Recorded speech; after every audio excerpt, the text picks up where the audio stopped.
நாம் நினைக்கலாம், நான் ஏன் இந்த உலகத்தில் பிறந்து என்னத்தை நான் சம்பாதிச்சேன்? கவலைப்படாது. உங்கள் வழியாகவும் கடவுள் ஏதோ ஒரு திட்டத்தை செயல்படுத்த அவர் விரும்புகிறார். ஆனால் அந்த கடவுளுடைய திட்டம் மறைக்கப்பட்ட மறை உண்மையாக இருக்கிறது. யாருக்குமே தெரியாது. நான் ஏன் சாமியாரான எனக்கு தெரியுமா? தெரியாது.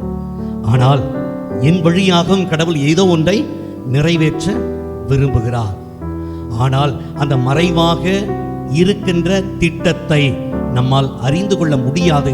ஏனென்றால் நம்மை விசுவாசத்தின் பாதையிலே வழி நடத்த கடவுள் வரும். நீ நினைக்கிற மாதிரிலாம் கிடையாது. நீ என்னை நம்பி அந்த விசுவாசத்தின் பாதையிலே நீ உன்னுடைய வாழ்க்கையை நடத்து. அது முழுமையாக ஒரு நாள் வெளிப்படும். இன்னைக்கே எல்லாமே நான் எதுக்காக போறேன், எதுக்காக வாழறேன், எதுக்காக என் வாழ்க்கையில இப்படிலாம் நடக்குது கேள்வி கேட்காத. கடவுள் உன்னுடைய வாழ்க்கையிலும் ஏதோ ஒன்றை திட்டமிட்டு